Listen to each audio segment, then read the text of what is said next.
Bien, buenas tardes a todos. Mi nombre es Vicente Guzmán y soy el presidente de Students for Liberty Alicante. Es un verdadero honor estar junto al profesor Juan Ramón Rayo y ver a tantísima gente hoy aquí.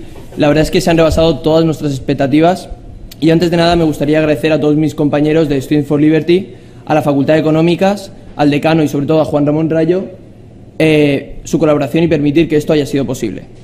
En primer lugar, me gustaría comentar brevemente qué es Students for Liberty, porque habrá gente que no ha oído hablar sobre nuestro activismo. Students for Liberty es una organización internacional sin ánimo de lucro que tiene el propósito de difundir los valores del liberalismo entre la sociedad, pero sobre todo entre los jóvenes, porque nos movemos más en un entorno universitario. A los liberales se nos ha tachado en numerosas ocasiones de fachas, de rojos y un sinfín más de calificativos, desde mi punto de vista personal, todos ellos contradictorios. Esto es posiblemente porque la gente no conoce en realidad nuestras ideas y por lo tanto no puede ubicarnos en una ideología política concreta. La verdad es que normalmente se nos suele ver como conservadores y esto es porque la derecha ha ido incorporando a lo largo del tiempo algunas ideas de liberalismo económico, como por ejemplo la disminución del gasto público o la reducción de impuestos. Bueno, quizá estos no son los mejores ejemplos, pero bueno. Otras veces, sin embargo, se nos tilda de progres, probablemente porque coincidimos con la izquierda en algunos aspectos del liberalismo social, tales como permitir el matrimonio homosexual, la inmigración o la muy polémica legalización de las drogas.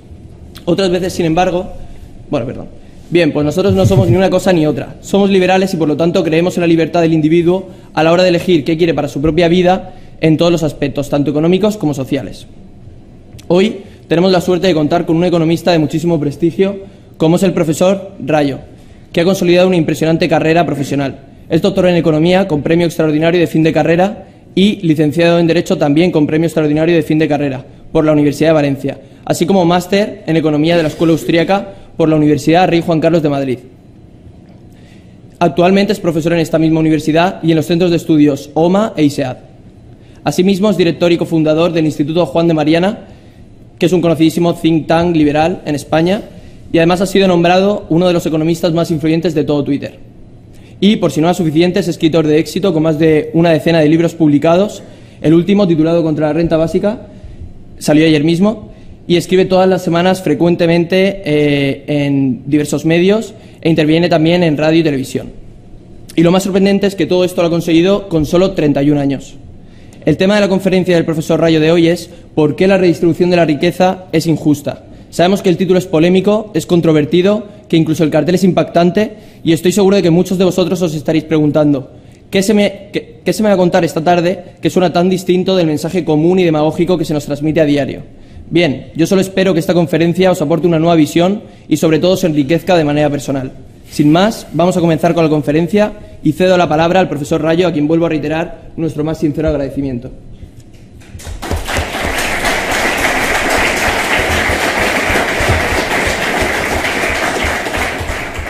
Pues muchas gracias, Vicente. Muchas gracias a Students for Liberty Alicante y no solo muchas gracias, sino muchos ánimos para que sigáis pues con el trabajo tanto en Alicante como en el resto de España que está haciendo Students for Liberty, impresionante que estáis llevando a cabo en las universidades para divulgar las ideas y los valores del liberalismo entre las generaciones que en el futuro tienen que defender esos valores y tienen que tratar de influir en el clima social para promover esa tolerancia básica hacia las personas, que es lo que caracteriza al liberalismo. Y justamente por aquí quería empezar. La charla se llama ¿por qué la redistribución de la renta es injusta? Y bueno, para eso tenemos que llegar a un cierto concepto de justicia que nos permita calificar como no justa esa redistribución coactiva de la renta. Entonces yo voy a empezar explicando qué es el liberalismo, cuáles son las bases y los valores que caracterizan al liberalismo, y creo que conforme vayamos desarrollando esto iremos viendo por qué la redistribución coactiva de la renta no puede tener cabida dentro del liberalismo. Estas son unas reflexiones que, por cierto, están presentes en este último libro que salió ayer, Contra la renta básica, que aunque tiene un título quizá bastante restringido, bastante específico, a oponerse a un programa de redistribución pública de la renta muy concreto, ya digo, en realidad pues lo que hace es reflexionar sobre muy distintas filosofías políticas, entre ellas el liberalismo, y ver si son coherentes, si no lo son, qué valores destilan y cuáles son funcionales y cuáles no. Y dentro de estas filosofías políticas, ¿por qué la redistribución de la renta? Algunas la defienden, y por qué la defensa que articulan de la misma no es una defensa sólida ni que debamos tender a abrazar, en tanto en cuanto, como veréis, esos mismos argumentos que muchas filosofías políticas utilizan para redistribuir la renta se podrían utilizar para otras cuestiones verdaderamente aberrantes, ¿no? No quiero dar muchos ejemplos porque sin explicarlos puede parecer pura demagogia, pero tened en cuenta que pues, hay corrientes como el utilitarismo Peter Singer, que los principios por los cuales defiende la redistribución de la renta los utiliza también para defender el infanticidio. Entonces, bueno, si esos son los principios por los cuales me defiendes una cosa, quizá no sean los mejores principios para defender nada, porque intuitivamente parece que son unos principios que no sirven, ¿no?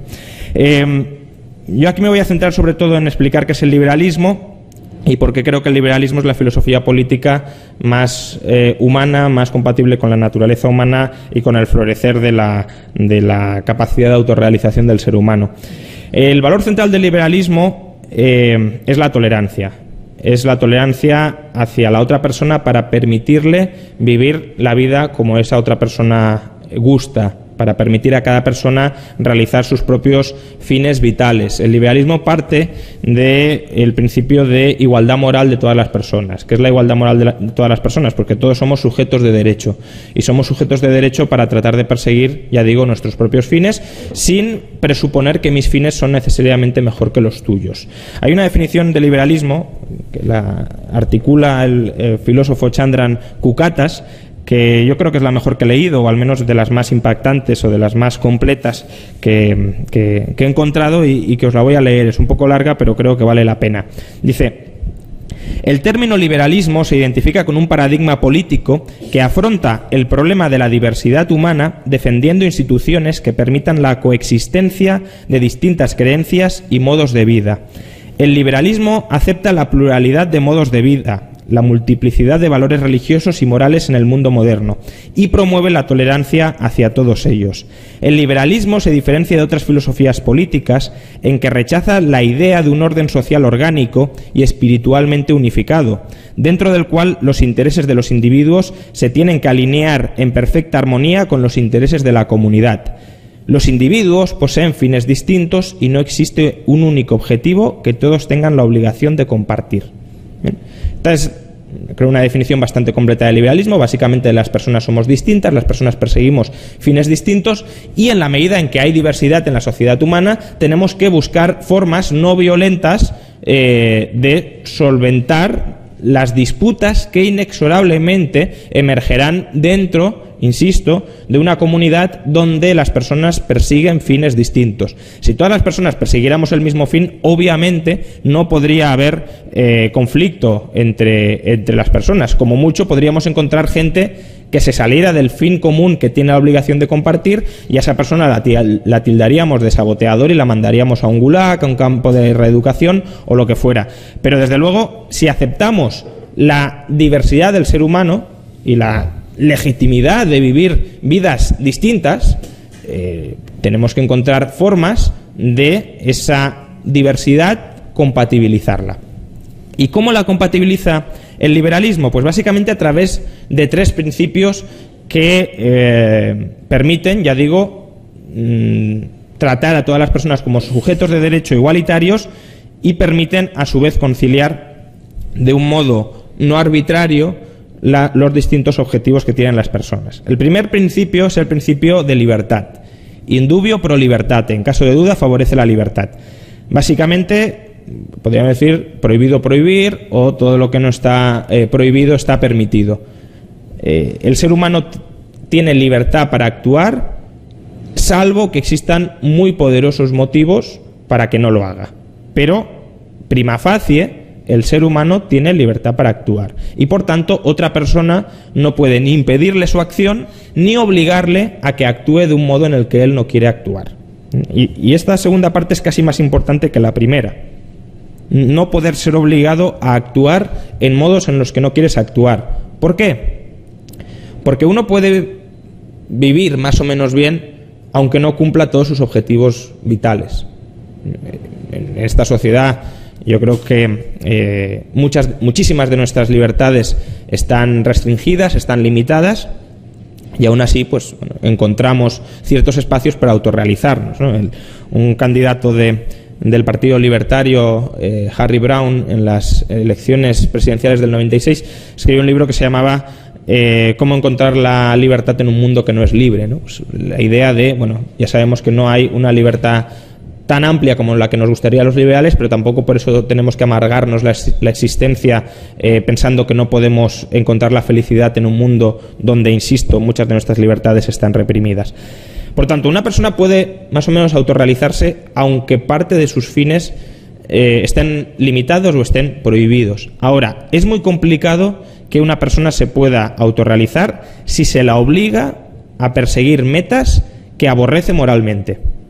Es decir, cuando ya te tienes que subordinar a fines que no es que no sean los tuyos, sino que son los contrarios a aquellos en los que tú crees, a aquellos en los que con los que tú te autorrealizas. Pensad un pacifista al que se le obliga a ir a una guerra o a cumplir en el servicio militar obligatorio, pues obviamente es muy difícil en ese contexto encontrar la autorrealización personal. Bien, por tanto, prima facie, tenemos la libertad de actuar y por tanto nadie nos puede prohibir actuar ni nadie nos puede obligar a actuar. Y lo que vale para mí también vale para los demás. Por tanto, yo tampoco puedo prohibir a los demás actuar de un determinado modo ni obligar a los demás a actuar de un determinado modo.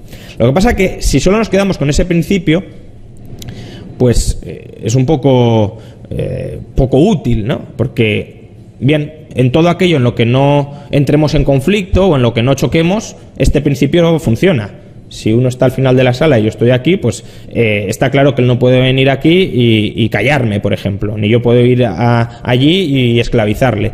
Bien, pero inevitablemente la sociedad humana es una sociedad de choques, porque es una convivencia en la que estamos pegados. Por tanto, este principio, si mi acción inevitablemente va a llevar a que la tuya no la puedas realizar y tu acción va a llevar inevitablemente a que la mía no se pueda realizar, este principio de por sí solo no solventa los conflictos. Con lo cual hay otros dos principios que permiten seguir conciliando los distintos fines del ser humano. Y son dos principios que, si ahora lo veréis, se refieren a cómo administramos, a cómo regulamos, a cómo compatibilizamos los fines del ser humano con respecto al mundo material y con respecto a las acciones de otros seres humanos. El primer principio es el principio de propiedad. Básicamente, todo aquello que no es de nadie puede ser apropiado y todo aquello que se haya apropiado justamente sin violencia pasa a integrar la propiedad privada del apropiador. Y esa persona que se ha apropiado de esa cosa que no era de nadie, de la res nullius, tiene un control absoluto sobre la misma, de manera que puede insertarla a cumplir todos sus objetivos vitales. El ser humano, para actuar, necesita medios, necesita relacionarse de alguna manera con el entorno exterior. Y aquí, obviamente, caben dos posibilidades. Una es que, bueno, caben en realidad tres. La primera sería decir, la propiedad no puede existir de ninguna, o no debe existir de ninguna manera, nada es de nadie, pero ya digo, esto sería poco funcional, porque entonces entraríamos en conflictos permanentes y no habría una regla para solucionar esos conflictos. Luego hay otra posibilidad, que es decir, todos de todos, y aquí, si os fijáis, esta podría funcionar, pero tiene un problema, y es que en un mundo donde todo sea de todos, la libertad de cada persona está absolutamente sometida al dictat de la mayoría. Si la mayoría no quiere permitir, por ejemplo, que tú abras un periódico, no lo puedes abrir, porque todo es de todos, y por tanto tú no puedes usar nada sin que los demás te autoricen a ello. Ni siquiera tendrías la posibilidad de comer si los demás no te autorizaran a ello. ¿Bien? Es obvio que un mundo donde todo fuera de todos, aparte de por razones económicas en las que no voy a entrar, que sería una ruina económica muy considerable, pero dejando la economía de lado, porque estoy de momento en el lado de la ética, de la filosofía, y en ese mundo la libertad individual estaría absolutamente ausente. Bien. Y nos queda la tercera alternativa, y es una alternativa que a lo mejor os puede parecer bastante arbitraria, pero que es una alternativa bastante intuitiva y que en nuestra vida coloquial, en nuestra vida cotidiana, usamos espontáneamente. Por ejemplo, si os encontráis algo perdido en el suelo, ¿quién se lo queda? El que primero lo encuentra. Bien, no tendría sentido que lo encuentra uno y luego llega otro que no es el dueño, obviamente si es el dueño es otro tema, pero llega otro que no es el dueño y le dice, no, esto es mío. ¿Por qué? Porque es verdad que sí que tiene un ápice de arbitrariedad, pero es una arbitrariedad que no perjudica a nadie, porque quien se apropia de algo que no es de nadie, quien se apropia de algo que nadie está usando ni lo está incorporando a los fines de nadie, no está impidiendo que ese algo se siga utilizando en los fines de alguien, bien, por definición. Por tanto, es un principio relativamente arbitrario, pero es el menos arbitrario posible. Bien. Aparte, este principio también vale para los grupos, y los grupos también lo utilizan. El único sujeto de derecho no es necesariamente el individuo. El individuo es la unidad, el agente intencional irreductible. Bien, pero los grupos existen. Hay muchos liberales que dicen que los grupos no existen. Los grupos sí existen y tienen órganos que toman decisiones que agregan las preferencias y las voluntades de los individuos. Las integran de una manera arbitraria. Aquí no vamos a entrar en esto. Si habéis estudiado algo de ciencia política, incluso de economía, habréis oído hablar del teorema de la imposibilidad de Arrow, que básicamente demuestra que no hay una voluntad orgánica única, objetiva, en un conjunto de individuos.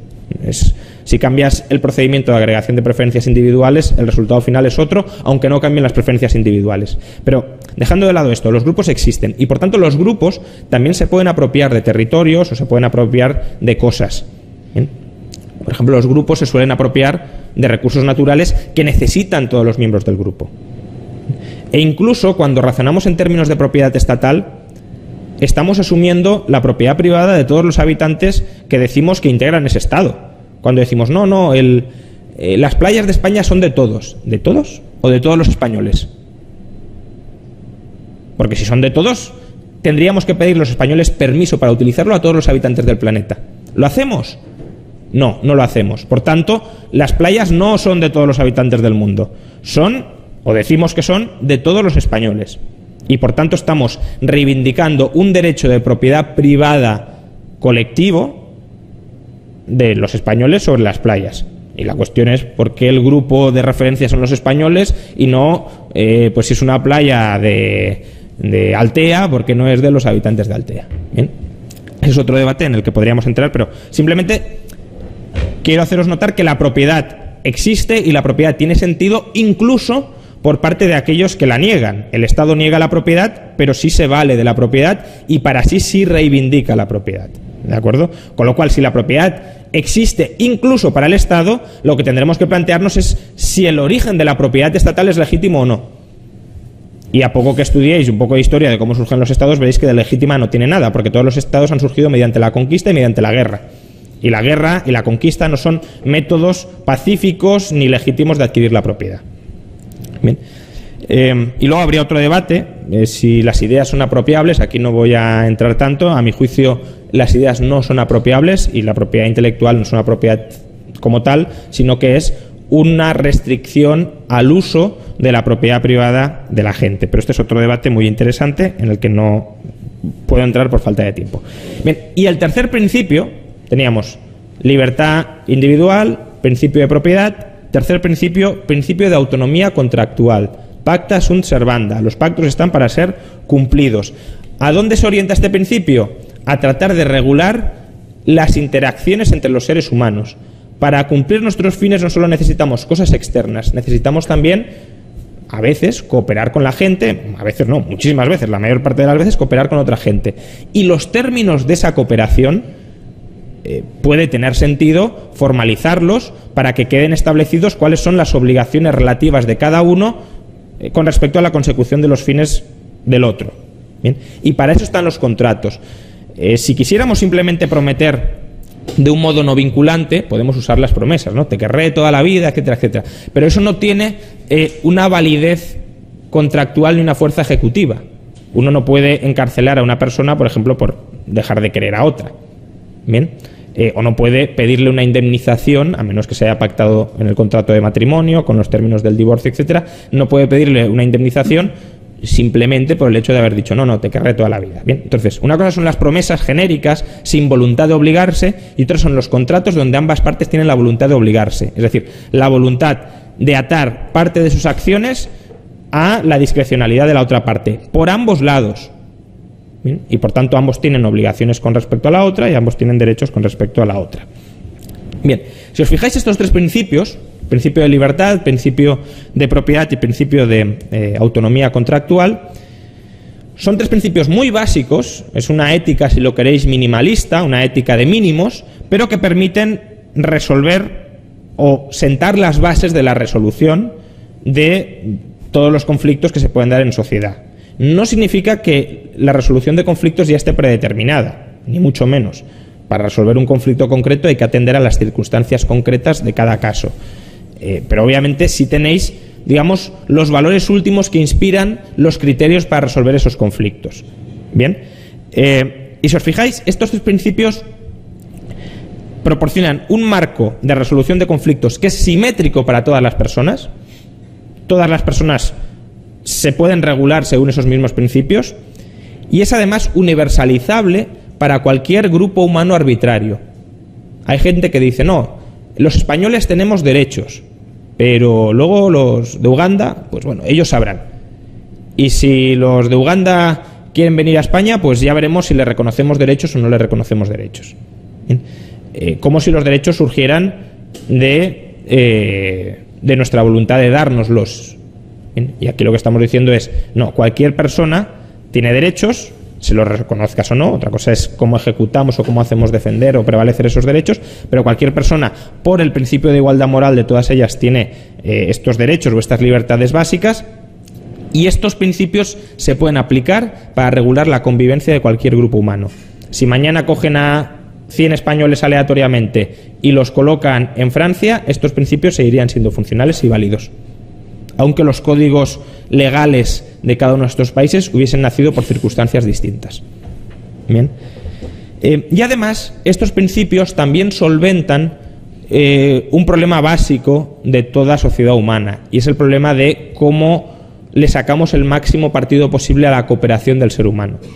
El ser humano no solo convive porque derive placer, bienestar de estar con otros seres humanos. Nos hemos criado en entornos gregarios y por tanto no somos seres que nos guste estar aislados de los demás, nos gusta vivir en sociedad, nos gusta vivir en grupo y por tanto derivamos placer de vivir en grupo. Pero el grupo no solo se explica para eso, también se explica para diversificar riesgos. Hoy te ayudo yo a ti para que tú me ayudes mañana a mí, y también para cooperar. Básicamente, pues la unión hace la fuerza. Dos pueden más que uno, o dos juntos pueden más que dos separados. Entonces, la cuestión es cómo logramos esta cooperación, desarrollarla, o cómo logramos que esa cooperación florezca en su máxima expresión. Pues todo sistema de cooperación humana tiene tres problemas básicos: problemas de información, problemas de incentivos y problema de poder. ¿Bien? El problema de información es cómo logramos que de toda la información que existe en sociedad la aprovechemos toda del mejor modo posible. Los sistemas socialistas, el problema de la información, ¿cómo lo afrontaban? Diciendo, vamos a poner en la cúspide de la toma de decisiones a un señor que sabe mucho y va a decidir por todos nosotros mejor que nadie. Y esto obviamente tiene un problema fundamental, y es que la cantidad de información que hay en sociedad y que se está además transformando continuamente es tan vasta que es imposible que cualquier mente humana, individual o en grupos reducidos, pueda llegar a manejarla. No solo manejarla, sino incluso aprenderla, incluso captarla. Bien. Solo tenéis que mirar pues cualquier universidad. Si os vais al Renacimiento, por ejemplo, no sería tan extraño encontrar gente que a lo mejor sí supiera todo lo que se puede saber en ese momento. Leonardo da Vinci, por ejemplo, pues probablemente sabía todo de todo.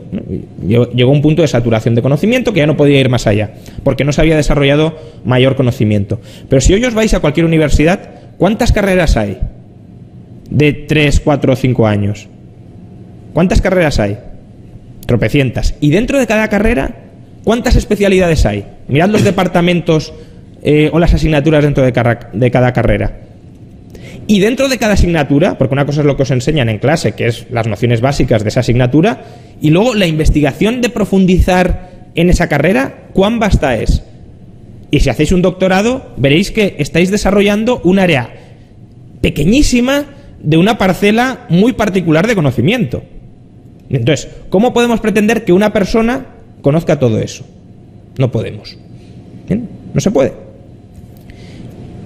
Entonces, colocar a una persona que tome las decisiones de todos, cuando por definición no puede tener toda la información necesaria para tomar esas decisiones, obviamente conduce a una serie de errores sistemáticos. Las decisiones se han de tomar informadamente. Y si una persona no puede concentrar toda la información, una persona no puede tomar todas las decisiones. ¿Bien? Esto también sucedería, por cierto, con la propiedad universal de la que hablábamos antes. Si todos tuviéramos que decidir sobre todo, yo a lo mejor puedo ser muy buen economista, algunos pensáis que soy muy malo, da igual, pero desde luego de ingeniería no tengo ninguna idea. Entonces, si yo tengo que votar cómo se construye un puente, tendríamos dificultades. O si tuviera que votar cómo operamos a una persona o de qué material dotamos a un cirujano para que opere una persona, tendríamos muy serias dificultades. ¿Bien? Entonces, si el conocimiento está fundamentalmente descentralizado, las decisiones también tienen que estar descentralizadas. Y lo que conseguimos con este esquema de propiedad descentralizada, de contratos descentralizados, de toma de decisiones de libertad individual descentralizada al nivel del individuo, es que cada persona tome decisiones incorporando en cada momento la información óptima que él maneja, que no será la información probablemente mejor, más adecuada que pueda llegar a existir si está siempre investigando sobre el tema. No, es en su contexto de toma de decisiones, es la información que él, que está colocado ahí donde está la información, mejor conoce. Y por supuesto se puede equivocar, y si se equivoca, pues sufrirá las consecuencias y tendrá incentivos a buscar mejor información, a ver dónde se ha equivocado, será además un ejemplo para los demás en el sentido de usted ha tomado esta decisión probablemente no suficientemente informada y le ha ido mal, por tanto yo no voy a reproducir su esquema porque entonces también me irá mal. ¿Bien? Entonces el problema de información en una sociedad cooperativa, ¿cómo se soluciona? Pues obviamente permitiendo la descentralización en el uso de esa información. Segundo, problema de incentivos. El problema ya no es solo cómo conseguimos disponer de la información, sino cómo conseguimos que esa información se utilice y no se guarde o no nos la reservemos estratégicamente frente a los demás. Es decir, cómo conseguimos que cada persona coloque su mejor información al servicio de los demás. ¿Bien? Y eso lo conseguimos básicamente a través de una economía de mercado que es la que se desprende de los tres principios anteriores que hemos visto. ¿Por qué? Porque en una economía de mercado, aunque se suele decir que es el egoísmo personificado, etcétera, etcétera, para yo poder satisfacer mis necesidades, previamente tengo que satisfacer las necesidades de los demás. Y de nuevo, podríamos entrar en otro debate de si esas necesidades en verdad es que nos las estamos inventando, que los iPhones es Apple que nos ha colocado casi la propaganda en la cabeza para que los compremos porque en realidad preferiríamos todos tener el teléfono de toda la vida en casa que no te lo puedes llevar por la calle, etcétera, o el Nokia de toda la vida del 3210, etcétera. Bueno, podría ser. Bien, ese es otro debate de la influencia que tiene la publicidad, que también de nuevo es muy interesante, pero daría para otra charla distinta. Pero desde luego, lo que no es posible es que Apple diga yo me voy a desentender completamente de lo que quiere la gente y me voy a forrar. Eso no es posible. ¿Bien? Una economía de mercado no es una economía donde la gente separadamente y autistamente autoproduce para sí misma. Es todo lo contrario. La economía de mercado es división cooperativa del trabajo. Yo produzco para los demás. Yo soy un productor especializado, es decir, produzco muy poquitas cosas en muchas cantidades de algo y soy un consumidor generalista. Como todos producimos muy poquitas cosas, cada uno en nuestra parcela, pero no queremos consumir solo esas poquitas cosas, consumimos el menú de todas las opciones que nos plantean las distintas personas. ¿Y cómo accedemos a ese menú? ¿Cómo pagamos ese menú? Aportando también valor para ellos. Bien. Entonces tenemos el incentivo a usar la información en el provecho de los demás. Si yo conozco una mejor manera de producir algo con una menor cantidad de recursos, es decir, con menor despilfarro, tengo el incentivo a hacerlo. Bien, en el socialismo era al revés. Si estudiáis cómo funcionaban las economías socialistas, el burócrata que planificaba le ponían un objetivo. Tienes que cumplir 10.000 toneladas de hierro. y le decían, y para producir 10.000 toneladas de hierro tienes estos medios. Entonces, si no cumplía el objetivo de 10.000 toneladas de hierro, pues lo degradaban o lo mandaban a Siberia o lo que fuera. ¿Cuál creéis que era el incentivo de esa persona? ¿A pedir la menor cantidad de recursos posibles o la mayor cantidad de recursos posibles? Obviamente la mayor, porque así minimizaba el riesgo de no cumplir. Y tenía pues máquinas que no utilizaba jamás, pero las tenía ahí por si alguna se estropeaba. Porque claro, si tú no lo habías pedido y se te estropeaba durante la ejecución del plan, probablemente no se te iba a abastecer, tenías que parar la producción y eso no era imputable a los demás, el fallo era imputable a ti. Por tanto, todo el mundo tenía unas reservas enormes de materias primas, de bienes de capital que no utilizaba y luego también negociaban obviamente a la baja los objetivos. En la economía de mercado, ¿os creéis que alguna empresa está diciendo vamos a ver si en lugar de vender 10.000 iPhones vamos a vender solo 1.000 o 500 o 100? No, obviamente no, sería un disparate. Vamos a abastecer a la mayor cantidad de consumidores posibles utilizando la menor cantidad de recursos posibles. ¿Para qué? Para que esos recursos que no estamos utilizando se puedan usar para producir otra serie de bienes y servicios para otras personas. Bien, por tanto, el problema de los incentivos también está solucionado a través del sistema económico que se desprende de los principios anteriores que hemos visto. Y por último, el problema del poder. El problema del poder es quién es el soberano para en última instancia tomar las decisiones. Y el problema del poder obviamente es un problema muy grave, porque quien tiene el poder pone las reglas y quien pone las reglas las pone en su beneficio. Bien, la sociedad liberal que se desprende de estos tres principios, básicamente lo que dice es que nadie pone las reglas, o mejor dicho, las reglas las coloca cada cual en su propiedad. Los ingleses dicen my home is my castle, mi hogar es mi castillo, en mi casa mis reglas. En mi casa mis reglas, pero en tu casa las tuyas. Y en las interacciones entre tu casa y la mía, los contratos. Contratos que son, por ejemplo, durante la guerra de Irak se puso muy de moda el término de multilateralidad, tomar decisiones unilaterales. Bueno, pues el liberalismo es multilateralidad absoluta. Todos tomamos las decisiones negociadamente y nadie tiene legitimidad para imponerle su voluntad a nadie. ¿Bien? Y con eso no digo que se resuelva el problema del poder, que es un problema mucho más complicado, porque obviamente una cosa es que no sea legítimo que alguien invada a otro, otra cuestión, pensar que porque no sea legítimo se vaya a dejar de hacer. Ese es otro problema, de cómo conseguir la estabilidad del sistema, que es un problema también, de nuevo, muy interesante. Pero, al menos, sí que tenemos que tener más o menos claro qué es legítimo y qué no lo es. Y el liberalismo lo que dice es, no es legítimo que uno le imponga en su propiedad las reglas a otro. O sea, en la propiedad del otro que se le imponga a alguien externo sus reglas. ¿Bien? En mi casa mis reglas y en las tuyas las tuyas. Bien.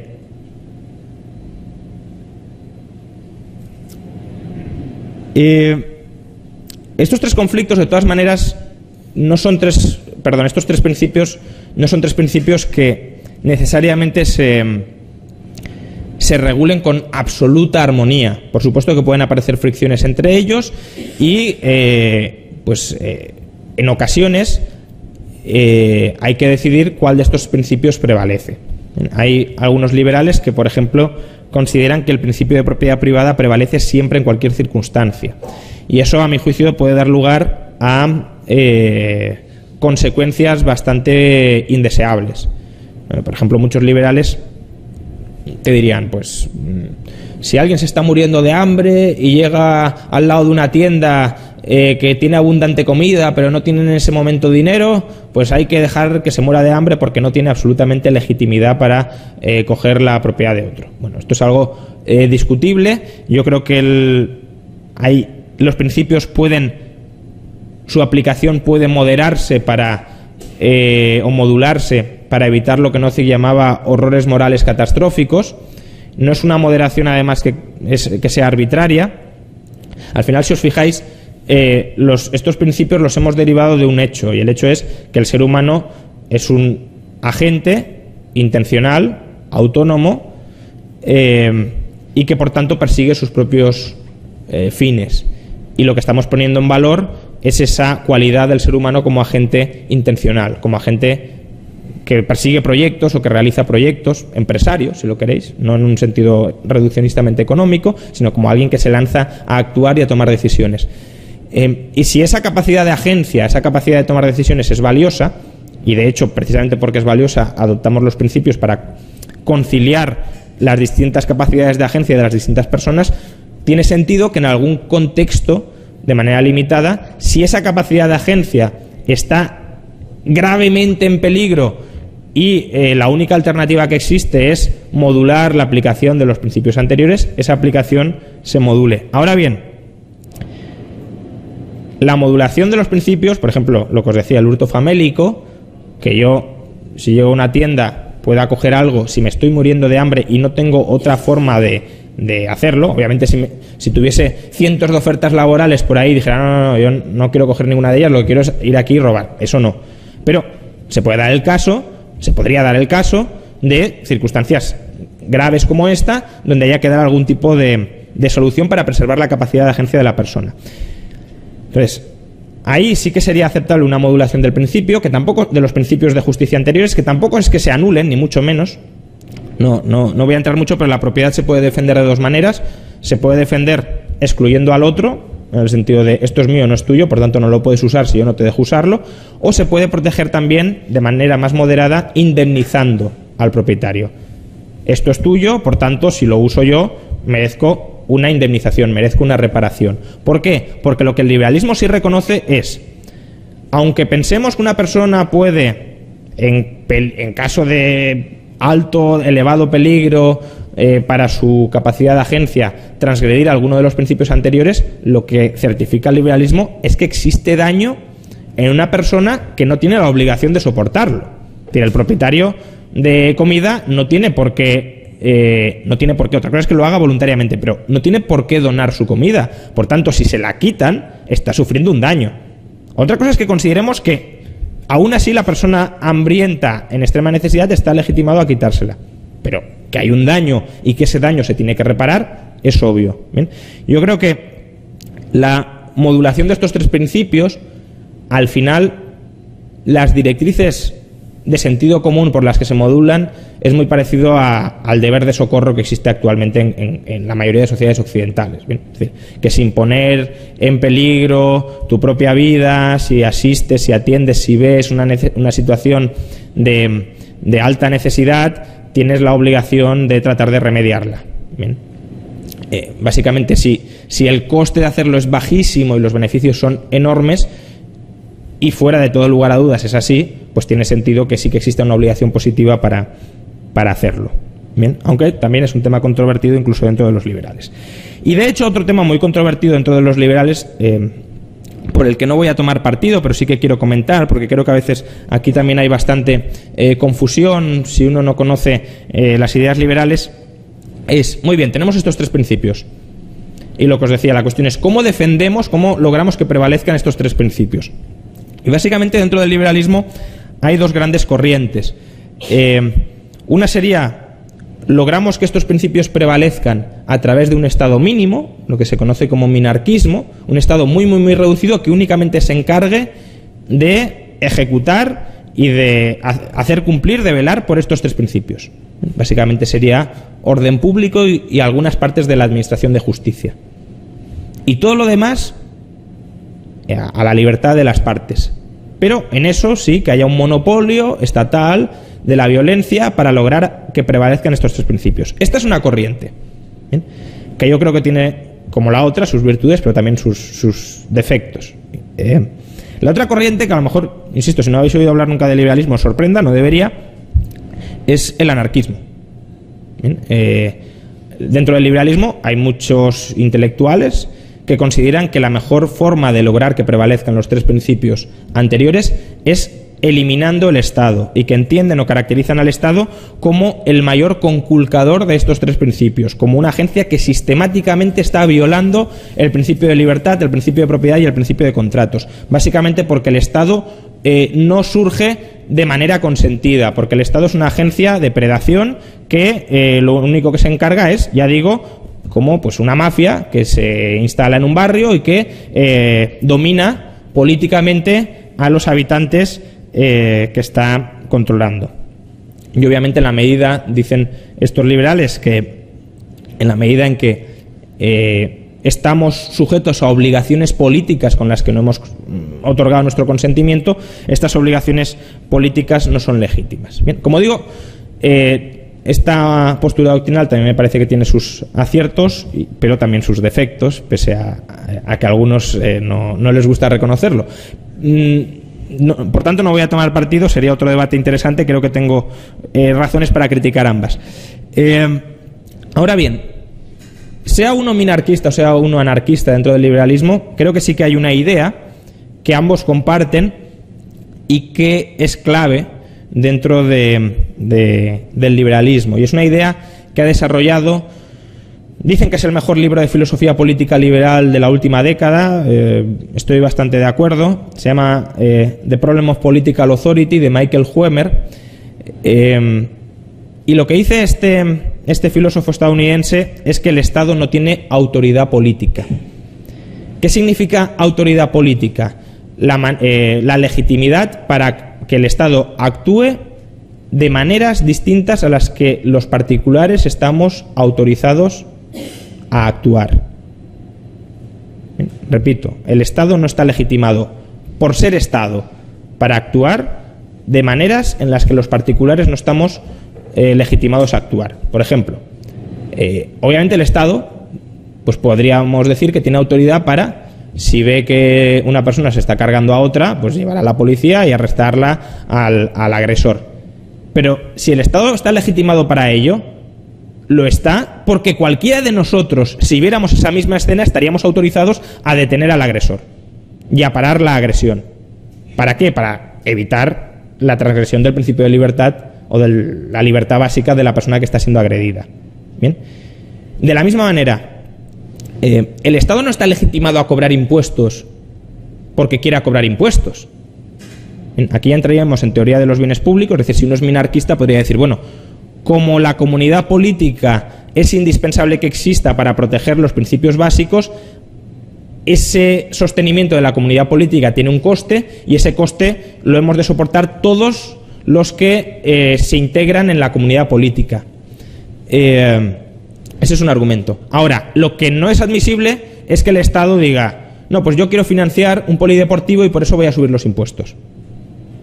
Porque eso es exactamente equiparable a que yo ahora mismo saque una pistola y os quita a todos la cartera. ¿Bien? El Estado eso lo puede hacer hoy. Eso el Estado lo puede hacer. El Estado hoy, si no pagas impuestos, ya no para mantener el orden público básico, sino para los caprichos que tenga Montoro en ese momento en la cabeza, el Estado os puede amenazar con secuestraros y encerraros en una cárcel si no pagáis la mordida que el Estado unilateralmente os ha impuesto. Y eso obviamente no es legítimo, ¿por qué? Porque tampoco es legítimo que ninguno de vosotros lo haga. Y si no es legítimo que ninguno de vosotros lo haga, tampoco, y por ese mismo motivo, es legítimo que el Estado actúe así. Bien. Entonces, sea indispensable una comunidad política de adscripción obligatoria o no, que al final eso es lo que defiende o lo que separa al minarquismo del anarquismo, lo que el liberalismo sí defiende es la prácticamente, o irrestricta libertad del ser humano a asociarse y desasociarse políticamente. Digo prácticamente porque puede haber una comunidad mínima de la que no quepa separarse. Y os voy a poner un ejemplo que creo que se entiende bastante bien. Imagina que tenemos un edificio de 100 plantas. Bien. Entonces, el liberalismo observa la sociedad como ese edificio. Es una convivencia dentro del edificio. Entonces, hay decisiones que el liberalismo dirá, no, las tiene que tomar el propietario de cada uno de los pisos. Entonces, si tú quieres colocar un televisor dentro de tu casa, pues es algo que eliges tú, no lo elige la comunidad. La educación que tú les quieras dar a tus hijos, la eliges tú, no la elige la comunidad de vecinos del edificio. Bien. Luego es verdad que existen otros bienes que, sin embargo, por necesidad, son comunes a todos. Por ejemplo, si quisiéramos alterar la estructura del edificio, pues obviamente nos afecta a todos y por tanto todos deberíamos tomar esa decisión. Y sobre esa decisión no cabe separarse, en el sentido de, no, yo quiero separarme del edificio y tomar la decisión sobre cómo alterar la estructura sin contar con los demás. No, no es posible. Por tanto, ahí sí que tendríamos una especie de comunidad política irreductible por la indivisibilidad propia del bien. Y luego puedes tener bienes que sean intermedios. Por ejemplo, ¿qué cuadro colocamos en la planta 55 en las zonas comunes? Pues es algo que no tiene que decidir la planta 1, lo decidirán los vecinos de la planta 55. Bien. Pero todo lo que sea separable, si la gente se quiere separar, debería tener el derecho a separarse. Bien. Al máximo. Y aquí el máximo pueden ser... aquí sí que reconozco que el minarquismo tiene un problema intelectual grave. El anarquismo tiene otros, pero este es un problema intelectual grave del minarquismo. Es decir, ¿cuál es la unidad política mínima óptima o irreductible? El Estado, si os fijáis, no tiene una unidad óptima. Tenéis estados tan gigantescos como China o tan pequeños como Liechtenstein. ¿Liechtenstein funciona mal? No, no, funciona estupendamente. Y Liechtenstein, no sé si lo sabéis, la Constitución de Liechtenstein reconoce a sus municipios el derecho de secesión. Es decir, una mancha en el mapa que ni siquiera se ve reconoce a los municipios que la integran el derecho de secesión si ellos quieren. Por tanto, ¿existe una unidad política mínima irreductible? Pues quizás sí, pero desde luego no está muy claro cuál es. Y el Estado no tiene una estructura óptima. ¿Por qué el tamaño ha de ser el de España, no el de Dinamarca, Estados Unidos, Brasil, el Vaticano, San Marino, Suiza?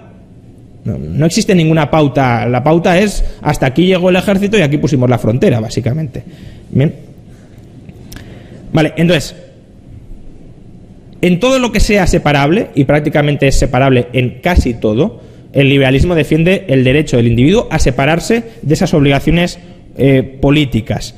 Por eso, otras formas de describir el modelo de sociedad que perciben, que conciben los liberales, pues son nombres que los han desarrollado distintos autores y que los voy a nombrar porque creo que son bastante descriptivos de lo que defiende el liberalismo. Uno es el de policentrismo. Muchos núcleos o muchas unidades jurisdiccionales distintas, lo que os decía. Cada uno somos soberanos en nuestra propiedad. Por tanto, tenemos núcleos de poder muy diferentes. Otro es jurisdicciones solapadas y competitivas. Es decir, no hay una única jurisdicción monopolista y vertical, sino que hay muchas jurisdicciones que pueden estar incluso entrecruzadas.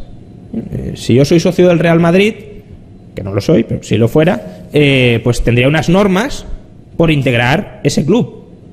Y esas normas estarían conviviendo territorialmente con las normas de si soy católico y por tanto también he aceptado unas normas dentro de la Iglesia Católica o las normas del Juan de Mariana, porque tenemos ahí, pues tenemos unos estatutos y nos regimos por ellas. Y ninguna de ellas prevalece exactamente sobre la otra, sino que todas están conviviendo y entrecruzándose.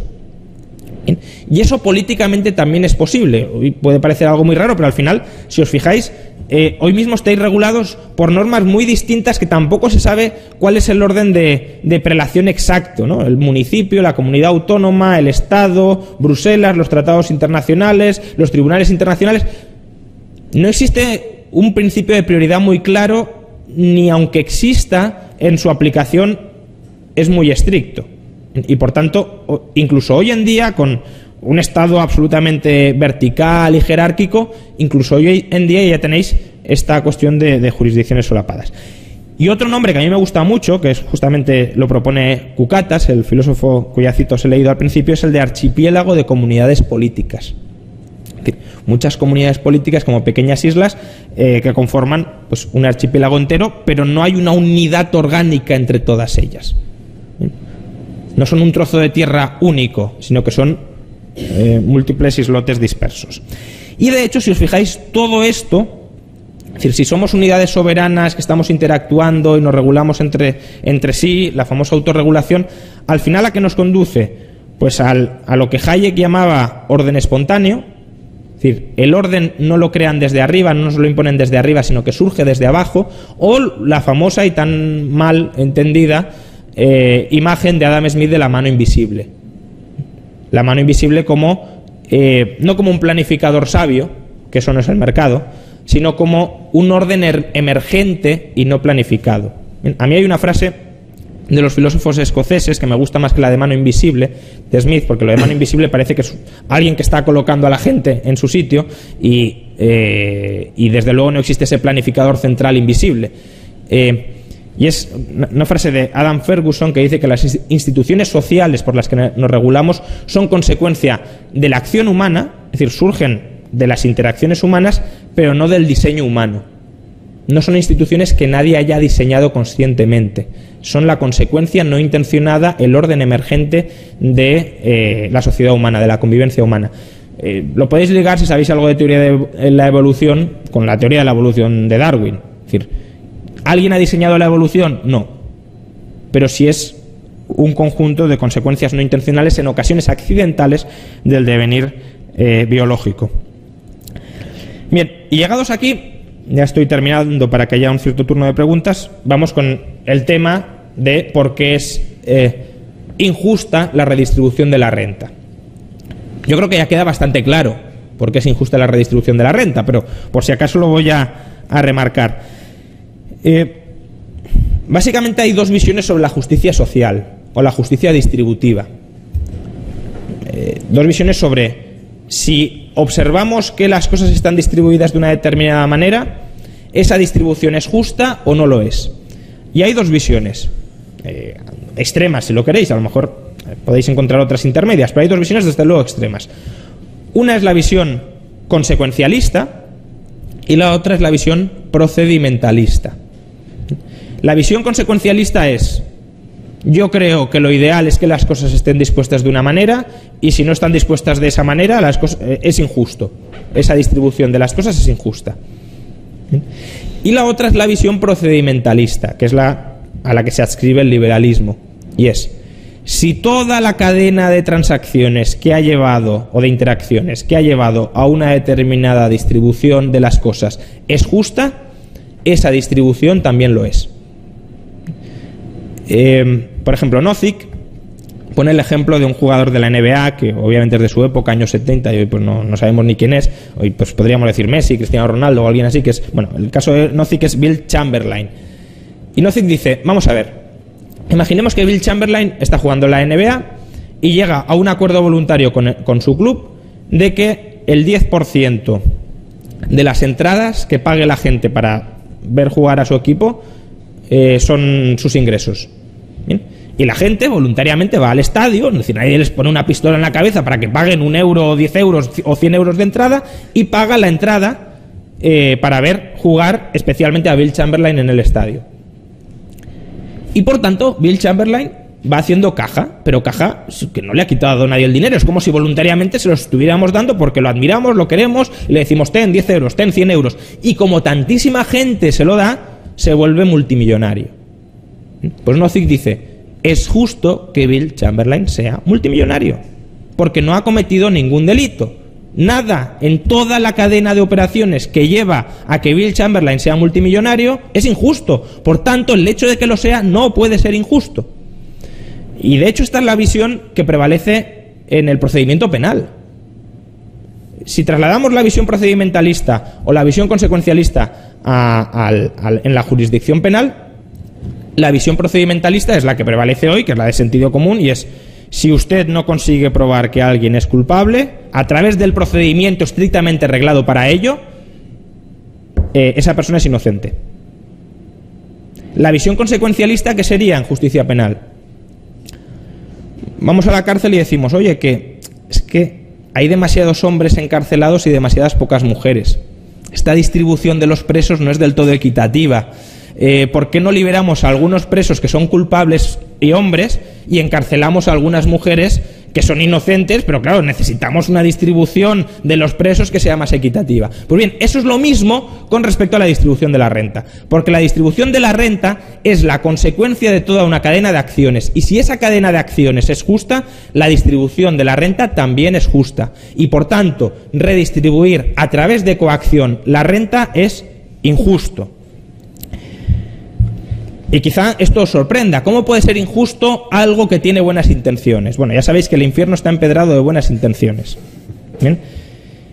Pero sobre todo, yo estoy de acuerdo en que redistribuir la renta de manera no coactiva para ayudar a quien lo necesita es algo bueno, es algo positivo, es algo que incluso tenemos que aplaudir y que tenemos que divulgar para mentalizarnos de que deberíamos hacerlo mucho más de lo que lo hacemos.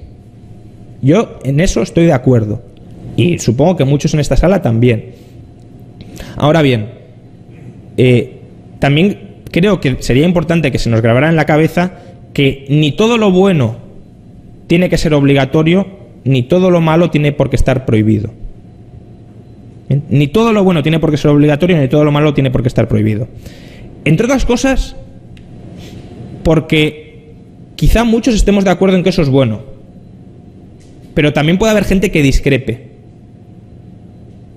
De la misma manera que muchos podemos estar de acuerdo en que algo es malo y puede haber gente que discrepe. El caso de las drogas, por ejemplo, es algo absolutamente obvio. Mucha gente considera que las drogas es algo absolutamente inmoral y obviamente la gente que las consume, incluso responsablemente, no lo verá así. ¿Deberíamos prohibirlo por el hecho de que muchos creamos tener la verdad absoluta de que las drogas son malas? No. No.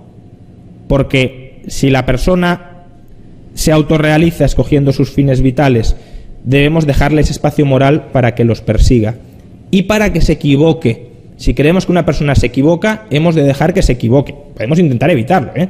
Podemos decirle, oye, te la vas a pegar, no vayas por ahí. Lo que no podemos hacer es encarcelarle para que no se la pegue. ¿Bien? Entonces, como no hay un acuerdo absoluto, orgánico, que decía Cucatas, como lo objetivamente bueno y lo objetivamente malo, más allá de los mínimos indispensables para la convivencia humana, para que exista sociedad, para que exista comunidad, no lo sabemos. No podemos forzar a la gente a que se comporte bien, ni podemos obligar a la gente a que no se comporte mal. ¿Bien? Y eso incluye también la redistribución de la renta. Es decir, por muy noble que os parezca o nos parezca la redistribución de la renta, que sea un objetivo bueno no convalida moralmente la coacción que tenemos que utilizar para acometerla. Y aquí os voy a plantear otra analogía que a lo mejor hoy la veis absolutamente desfasada, y termino ya con esto, sí, pero que creo que es muy pertinente, y es la analogía de la libertad religiosa. Hoy obviamente la libertad religiosa no la valoramos como algo, o sea, obviamente si alguien la pusiera en duda sí, pero como es algo ampliamente respetado, pues parece una obviedad que tiene que ser así. Pero pensad que, antes decía, los grupos existen, claro que los grupos existen, pero como no existen como una unidad separada, dentro del grupo existen conflictos, y existen conflictos que hay que resolver de alguna manera, como existen disidencias, como existen herejías, como existen separaciones del grupo, para que el grupo sepa quién es del grupo, necesita una cierta simbología, necesita una cierta cultura, necesita unos ciertos ritos, necesita unas ciertas creencias que sean comunes. ¿Bien? Y uno de esos mecanismos aunadores del grupo, uno de esos rasgos que definen la identidad de cualquier grupo, es la religión. Históricamente lo ha sido. ¿Bien? Entonces, imaginad que supone que dentro de un grupo coloquemos otra religión. Es como colocar un virus. ¿Por qué? Porque estás metiendo a gente de otro grupo dentro de otro grupo. Y los grupos, recordemos, normalmente los grupos se dedican a hacer la guerra y a matarse entre sí. Entonces, colocar a alguien, y además lo podéis ver, todas las guerras de religión, etcétera, fueron justamente por eso. Es decir, colocar a alguien de otra religión dentro de tu grupo es abrir la puerta a que tu grupo desaparezca, a que aparezcan herejías dentro de tu grupo, a que aparezcan disidencias, a que se rompa la cohesión dentro del grupo, y por tanto es algo tremendamente peligroso para el grupo. ¿Bien? Pues bien, el liberalismo, de hecho nace ahí, consiguió extender la tolerancia incluso para uno de los elementos que eran identitarios del grupo, que eran capitales del grupo. Y el liberalismo insistió, defendió, proclamó que la gente, aunque tuviera otra religión, merecía ser respetada, merecía ser tolerada. Y afortunadamente esa batalla sí la ganamos, y hoy está ampliamente extendido. Pero simplemente quiero que veáis que para mucha gente puede ser mucho más importante imponerle su religión al resto que acceder a la renta del resto. A lo mejor una persona tiene un desprendimiento material muy grande y no le interesa que se redistribuya la renta, pero sí que le interesa y sí que puede ir su vida en ello que tú comulgues con mi fe. Puede ser muchísimo más importante. De hecho, hay gente que entrega su vida a eso y que se desprende materialmente de todo. Eso no justifica, por muy importante que pueda ser para mucha gente dentro del grupo, no justifica que el grupo le imponga coactivamente su religión a una minoría. Ni justifica que el grupo persiga las herejías. Es decir, una herejía, aunque suena muy mal, ¿qué es? Pues gente del grupo que dice, no quiero formar parte de tu grupo, me quiero montar mi propia religión. Pues bien, aunque estás rompiendo el grupo, eso no justifica perseguir militarmente a la herejía y masacrarla, como se ha hecho históricamente. Por tanto, si algo tan capital como esto, ahora quizá menos, afortunadamente, porque el liberalismo ha conseguido esa mayor pluralidad, incluso religiosa, dentro de las sociedades, pero si algo tan capital como esto no se puede imponer, tampoco se puede imponer, desde luego, la redistribución coactiva de la renta. Es decir, perseguir a la gente por el hecho de que consideremos que no está contribuyendo lo suficiente a la sociedad. Cuánto haya que contribuir o cuánto no es una decisión personal. Y podremos decir y acusar a una persona de ser egoísta, de ser vil, de ser una psicópata, de tener un problema de empatía grave. Podremos acusarla de todo lo que queramos, podemos marginarla, podremos no invitarla a eventos sociales, podremos montar campañas por la red de desprestigio. De hecho, incluso gente que sí que ayuda a los demás, Amancio Ortega, que da millones de euros, se le montan campañas de desprestigio. Fantástico, se puede hacer. Lo que no se puede hacer es mandarle a la policía a su casa para que le quite su propiedad o para encerrarlo en la cárcel. Ni para eso, ni para imponerle nuestro credo, nuestra fe, nuestra religión, nuestras ideas, nuestros valores. No se puede, no es admisible. Y no lo es a pesar de que nos parece que la redistribución de la renta es muy buena. Por tanto, si la redistribución coactiva de la renta es injusta, no es por lo que tiene de redistribución de la renta, es por lo que tiene de coactiva. Y la coacción, insisto, no es justificada en prácticamente en ningún caso. Y el prácticamente es el mínimo indispensable para salvaguardar los 3 principios de justicia básicos que hemos visto. Para todo lo demás es un uso arbitrario y no justificado de la violencia que supone convertir a la otra persona en un siervo de los valores de quien está usando la violencia para someterlo. Muchas gracias.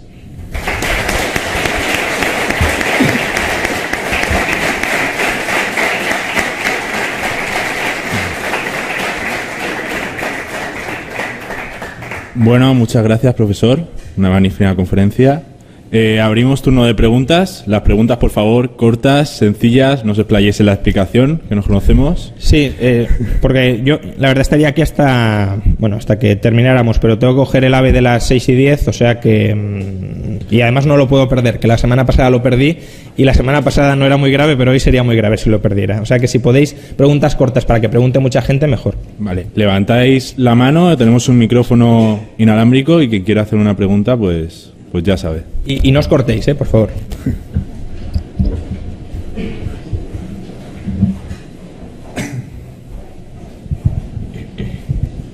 Me pongo de pie también para que se me oiga mejor. No es porque lleve la camiseta y estemos en campaña.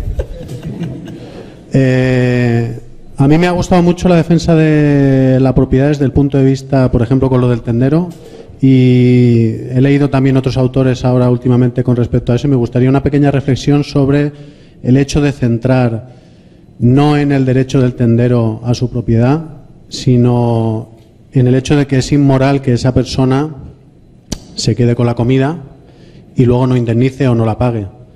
En el sentido de que, bueno, sí, vale, la moral sí es más gradual que el derecho en sí. Creo que el derecho es un concepto que no funciona muy bien y, sin embargo, la moral es más gradual. Yo puedo en un momento dado, bajo unas circunstancias, coger esa comida porque me muero de hambre, pero luego tendré que indemnizar y si no, la sociedad me verá como alguien inmoral o alguien malo. Sí, no, básicamente si tú tomas la propiedad de otro, obviamente o se la tienes que devolver o le devuelves algo de similar valor. Eso es evidente. Porque además pensad que en el libro, por ejemplo, también explico cómo se podría proporcionar la asistencia social en una sociedad liberal y establezco varios niveles. Uno sería, obviamente, el primero, y es sobre el que quiero reflexionar, es la responsabilidad individual. Los primeros que tenemos que estar interesados en no caer en una situación de adversidad y los que tenemos que poner todos los medios a nuestro alcance para evitar caer en una situación de adversidad somos nosotros. ¿Por qué? Porque puede ser muy cómodo decir, bueno, si pasa algo ya me cubrirán los demás. Pero, aparte de... Es decir, incluso aunque consideramos que los demás tienen la obligación de cubrirte y de ayudarte, y por tanto que no se te puede reprochar moralmente que esperes que los demás te tengan que ayudar, pensad que si vosotros os convertís en una carga para la sociedad, puede haber gente que también esté en una situación de adversidad a la que ya no llegue la ayuda para atenderla. Por tanto, incluso aunque pensarais que lo importante es la redistribución, etcétera, creo que todos deberíamos tener un deber moral y una obligación moral, si no lo hacéis no es que se os vaya a mandar a la cárcel, una obligación moral de intentar no caer en esa situación de dependencia, justamente para no reducir la disponibilidad de ayuda para otra gente que a lo mejor incluso poniendo todos sus medios no puede evitarlo.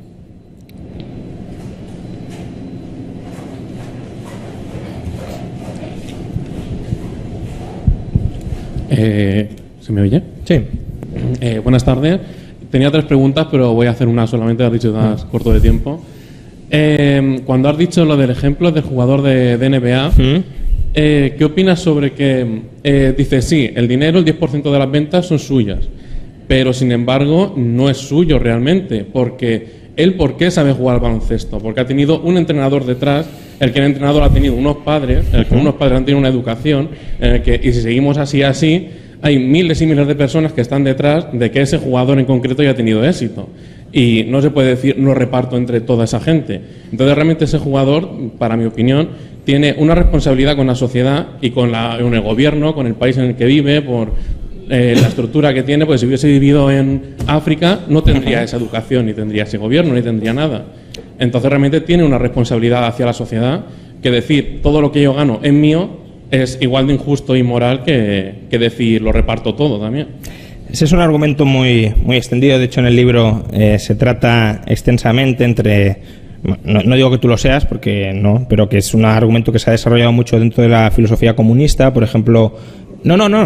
Estoy convencido de que no, pero que es un argumento que procede de ahí. También procede, y no es por caer en una reductio ad Hitlerum, pero también procede de la literatura fascista, por todo el tema de la cultura nacional y la nación como la fuente de todas nuestras capacidades, pero tiene varios errores ese argumento. El primero, no sé si incluso tú mismo cuando estabas razonando, dice, el entrenador, claro, le ha entrenado, por tanto también es mérito del entrenador el que ese jugador sea muy bueno. Sí, pero es que el entrenador cobró por entrenarle. Por tanto, al entrenador ya se le remuneró en su momento por los servicios que estaba prestando. Lo que tú estás reclamando, por tanto, es que se le vuelva a remunerar. Y volver a remunerar es injusto. Incluso en derecho penal está el principio non bis in idem. No 2 veces. Bien, pues no 2 veces la misma remuneración. Lo mismo con activos que podamos considerar compartidos, ¿no? El lenguaje. Pues, uno podría decir, por haber nacido en Estados Unidos y hablar inglés tienes una ventaja frente al resto de... Pues, si hablas suajili, pues no vas a ganar tanto dinero que si hablas inglés. Por tanto, el inglés es tuyo, no. Por tanto, tienes un deber con toda la comunidad anglosajona. Bueno, primero, el inglés ya es producto de acciones pasadas que de nuevo fueron remuneradas. Quizá no crematísticamente, pero es que aquí ya caemos en un reduccionismo materialista o crematístico. Es decir, no toda remuneración tiene por qué ser en dinero. Puede ser en especie, puede ser en satisfacción. Entonces, lo que está claro es que si la gente actúa de una determinada manera es porque valora más esa acción que no haberla hecho. ¿Bien? Entonces, si el idioma inglés es consecuencia de toda una serie de acciones, esas acciones ya fueron plenamente remuneradas en el momento en el que se acometieron, porque si no, no se habrían acometido. A lo mejor si las hubiésemos remunerado más, se habrían acometido en mayor medida, que este es el argumento de las externalidades en economía. Pero es que no estamos valorando cómo sería el idioma inglés si la gente se hubiese esforzado más en desarrollarlo. Estamos valorando cómo es el idioma inglés. Y cómo es fruto de las acciones que ya fueron plenamente remuneradas. Y luego, aunque me quieras, bueno, no tú, sino aunque este argumento me quiera vender la idea de que, claro, yo estoy usando el idioma inglés, por ejemplo, o la educación o lo que sea, La educación pública es un caso claro de, sí, claro, el Estado te ha educado y al Estado ¿quién lo nutría de financiación? Pues tus padres pagando impuestos, por tanto ya has pagado suficientemente por eso a través de herencias que no vas a recibir, o tus padres han juzgado que ese dinero estaba bien empleado de esa determinada manera. Aparte que tus padres tienen una obligación de la patria potestad de educarte, pero bueno, es otro asunto. Digo, pero incluso considerando externalidades positivas que haya que internalizar, etcétera, vamos a ver, el acervo cultural es fruto de nuestras acciones. Por tanto, cuando yo uso el acervo cultural, no solo lo estoy absorbiendo, sino que lo estoy reponiendo.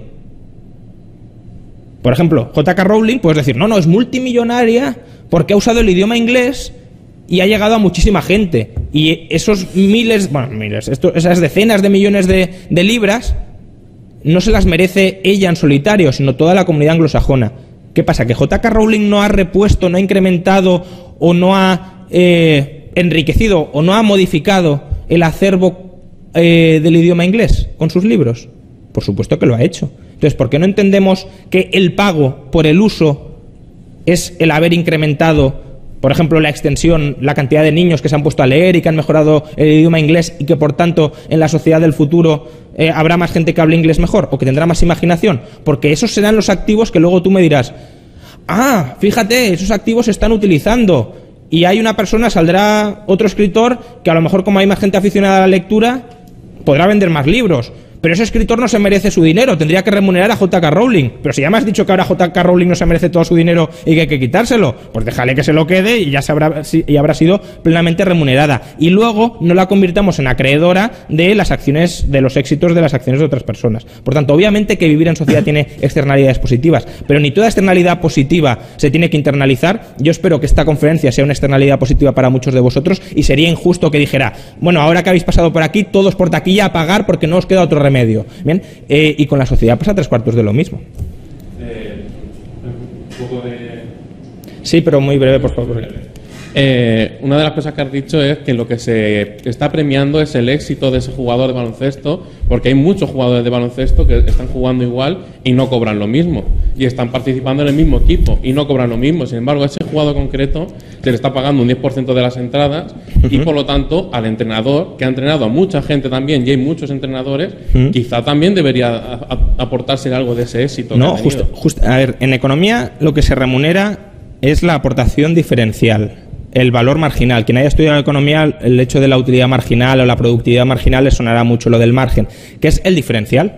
Es decir, todos los que hablamos español podemos aprovechar, es decir, por seguir con la analogía del inglés, J.K. Rowling es multimillonaria porque usa el inglés. ¿Es porque usa el inglés o porque hace cosas distintas de los que han hecho los demás que usan el inglés? Porque si fuera por usar el inglés, todos serían multimillonarios. Por tanto, lo que se remunera no es lo que tienen todos, sino el hecho diferencial, la acción marginal.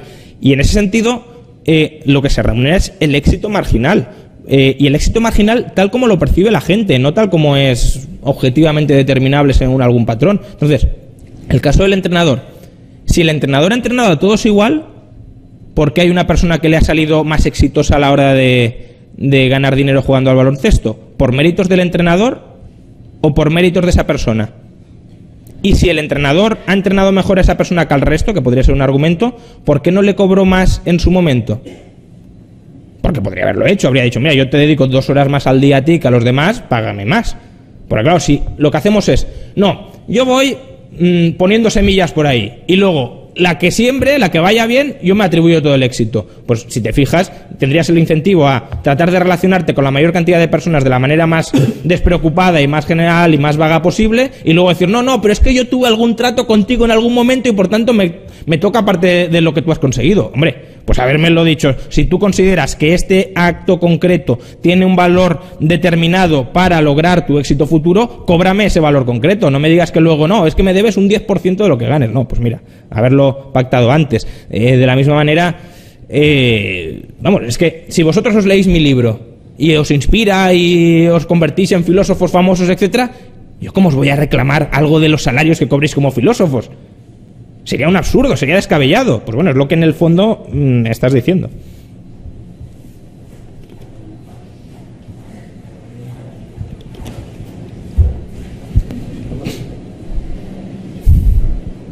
Hola. Buenas, ¿qué tal?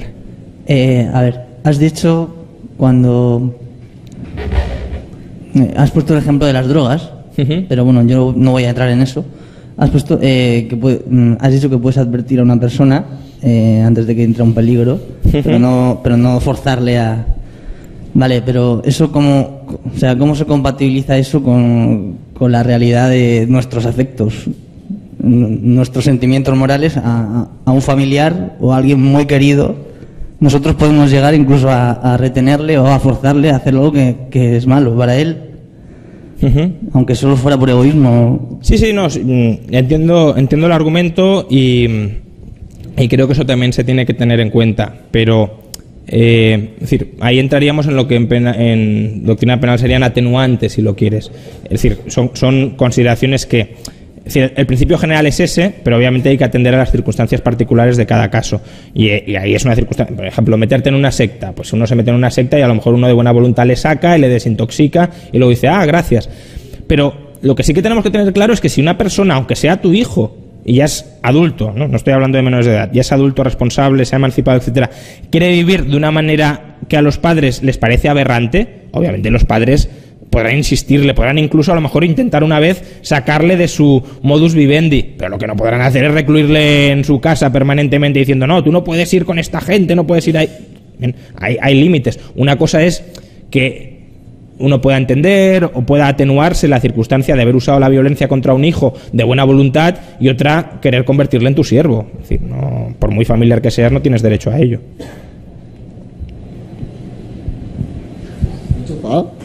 ¿Se oye? Sí. Bien.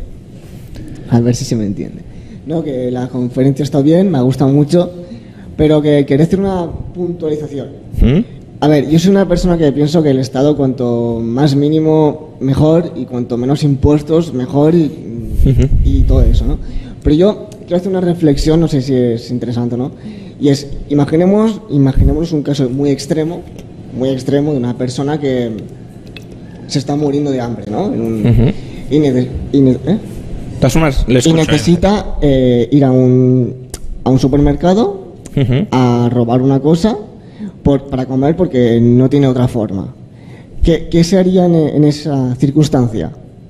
Si esa... A ver, no me he explicado bien.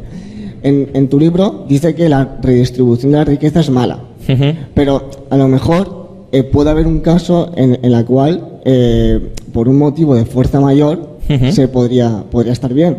Sí, yo he justificado el robo famélico.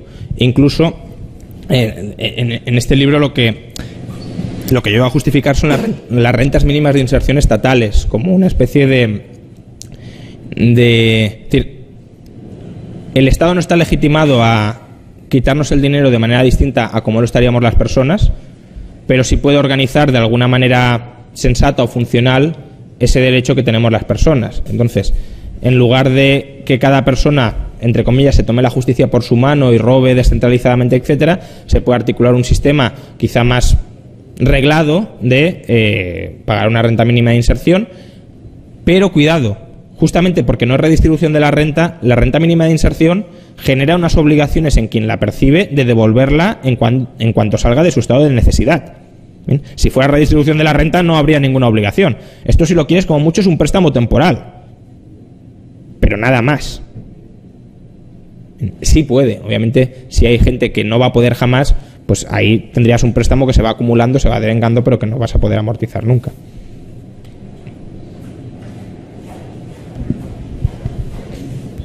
Buenas tardes. Me gustaría saber su idea acerca de cómo podríamos acabar con la pobreza, pero sin inmiscuirnos cómo podríamos acabar con la pobreza en el mundo sin inmiscuirnos en las libertades de las personas más necesitadas. Gracias. Es una cuestión muy interesante, pero depende de cómo entiendas inmiscuirte en la libertad de las personas más necesitadas. Yo creo que No, pero darles dinero no es inmiscuirse. O sea, sería a lo mejor inmiscuirse en la libertad de quien está obligado a dar ese dinero, pero desde luego no el ofrecer dinero a las personas más necesitadas no es inmiscuirse en su libertad. Y condicionarles la recepción de ese dinero, que yo creo que vas por ahí, a una serie de condiciones que tiene mucho sentido que vayan asociadas, porque muchas veces la pobreza es una cuestión de, no siempre, pero de malos hábitos, de malas costumbres, de prácticas, de haber caído en la trampa de la pobreza, tal como se la conoce. Pues obviamente tú puedes imponer condiciones de, vale, yo te ayudo, pero la idea no es que te conviertas en un dependiente mío, sino de que salgas adelante. Por tanto, recibe esta ayuda si tú quieres, pero para recibirla has de hacer A, B, C y D. Y si dejas de hacer A, B y C o D, se te quita la ayuda. Bien. Eso para mí no es inmiscuirse en su libertad, eso es negociar las condiciones de un intercambio. Te doy renta y tú me das una serie de servicios. ¿Estás a favor del Fondo Monetario Internacional, del Banco Mundial, que apoyan estas? No, pero por cómo se financian.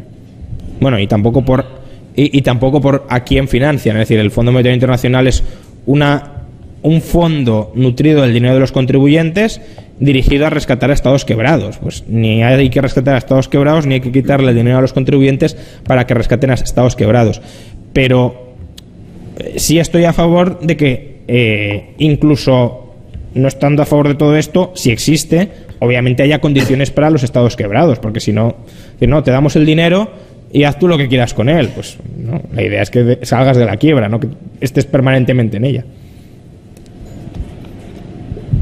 Hola, buenas.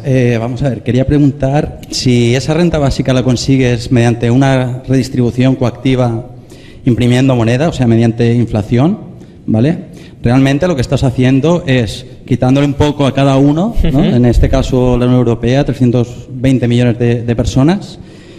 ¿Hasta qué punto, si esos 320 millones de personas, al quitarle un poco de su bolsillo para, digamos, ese fin, si todos ellos estuviesen de acuerdo, ¿sería legítima esa renta básica? A ver, ¿renta básica o renta mínima de inserción? Renta básica. Renta básica. Primero, una renta básica no sería universal, ¿no? Sí, se supone que sí. No sería un poquito, no quiero preguntar eso. Digamos una renta básica, digamos para esa capa de la sociedad más pobre, ¿no? O más desfavorecida, o como se quiera llamar. Eso es la renta de inserción que yo he estado defendiendo, aunque probablemente si lo planteas sea porque no querrás hacerla condicional ni que devenga una deuda, sino que una transferencia definitiva. No, eso sería bastante barato. En España actualmente está costando unos 1.000 y pico millones de euros. Para que os hagáis una idea, una renta básica costaría 300.000, es decir, es un orden de magnitud completamente distinto. Pero ahí hay varias cuestiones. Primero dices, si todo el mundo quisiera, como si quieren dar el 100% de su renta, no, ni un poquito ni mucho. El problema es que hay gente que no quiere y a veces no quiere por buenos motivos. Es decir, tú puedes estar muy preocupado por ayudar a la gente de tu entorno, pero no a la gente que está más alejada de él, y eso es perfectamente natural y legítimo. Tú no puedes ayudar a todo el mundo, por tanto tienes que priorizar a quien ayudas. Y un alemán es comprensible que no quiera ayudar a un griego, porque dices que yo no le conozco y hay gente que aquí lo está pasando mal, pues prefiero ayudar al de mi entorno que al que está alejado. Y además, si tú no tienes la certeza de que esa ayuda que te están obligando a dar va a ser efectiva, todavía con menor motivo. ¿Bien? Entonces, la inflación... Bueno, aparte es que para tener inflación tendrías que tener una moneda fiat, y la moneda fiat es injusta por otra serie de motivos, por tanto no, ni siquiera.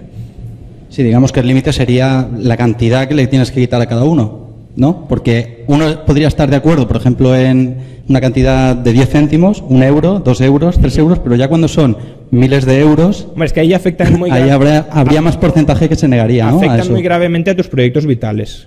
Es decir, que te quiten 1.000 euros, pues... Puedes decir, bueno, qué frivolidad, pero a lo mejor no te puedes ir de vacaciones. A lo mejor puede ser una frivolidad, pero es que la gente...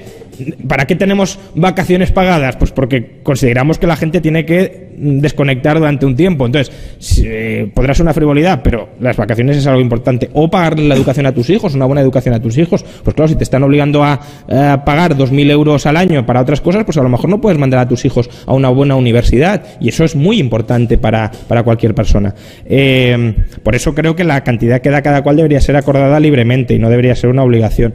Pero que la inflación no es el método adecuado para financiar esto. Si tú quieres quitarle el dinero a la gente para dárselo a otra, quítaselo de frente, no engañándola, ¿no?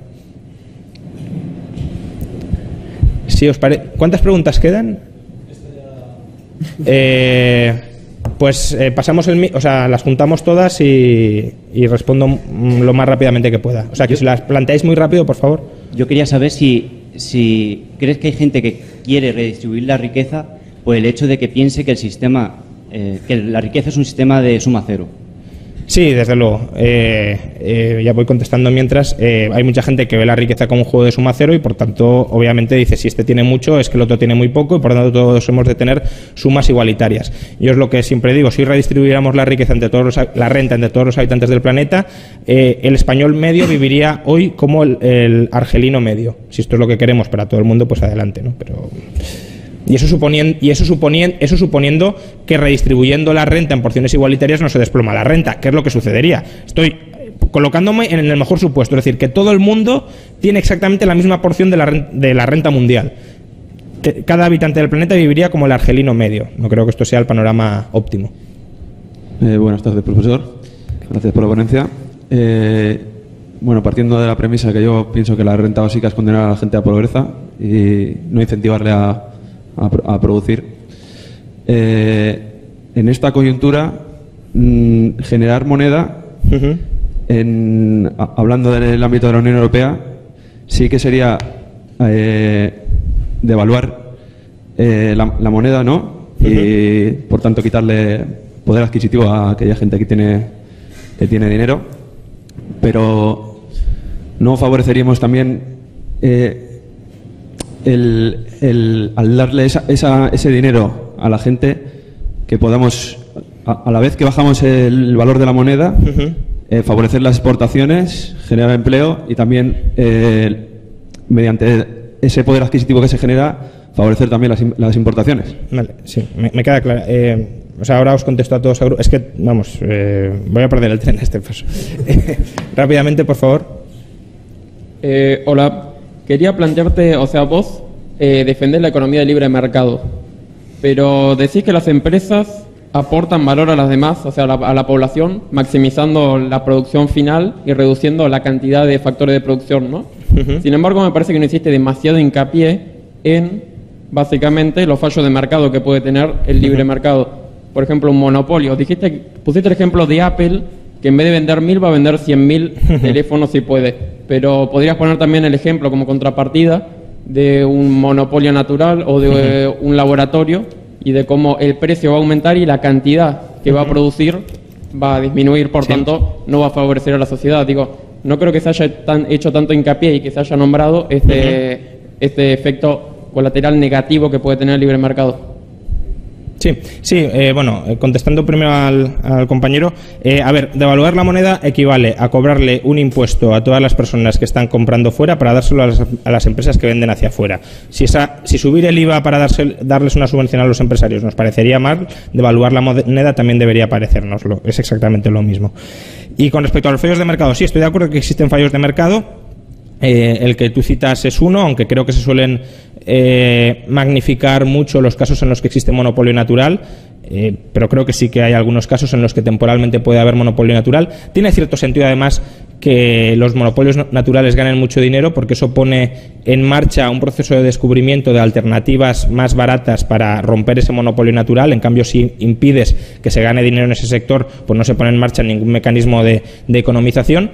Creo que en el extremo de un monopolio natural sí que podría haber alguna regulación justificada. Estoy pensando, si estás en medio de un desierto y llegas sediento a un oasis, obviamente eso es un monopolio que lo puedes considerar natural, y una parte tendría un poder de negociación absolutamente desproporcionado frente a la otra para exigirle cualquier cosa. Ahí creo que sí que se podría, digamos, obligar, entre comillas, a vender el agua a precio de mercado. Lo que pasa que es muy complicado porque no tienes un mercado realmente competitivo para fijar el precio, ¿no? Y justamente esto liga con que sí, existen fallos de mercado, pero también existen fallos del Estado. Y los fallos del Estado normalmente son tan o más graves que los del mercado. Y en el monopolio natural también lo ves muy claro. ¿Cómo regulas adecuadamente un monopolio natural? Pues no está claro. ¿Cómo lo hagas? ¿Con monopolios públicos? Pues adelante, montando empresas públicas que no esquilmen al consumidor y no le presten un servicio deficiente. Fijando precios en el monopolio. ¿Qué regla utilizas exactamente para fijar precios? ¿Bien? Si fijas a través de coste marginal tienes pérdidas, etcétera. Entonces, no es tan fácil, y por tanto, ante la duda, libertad, ¿no? Indubio pro libertate. Y si no está muy claro, como en el caso del Oasis, que una regulación tiene cierto sentido, habría que tratar de evitarla, porque ahí estás cerrando, estás fosilizando el mercado y estás matando la innovación que se pueda generar ahí dentro. Bueno, muchas gracias a todos.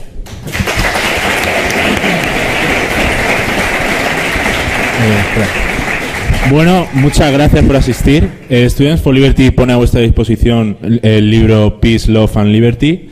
Es totalmente gratuito. Si queréis coger, están ahí.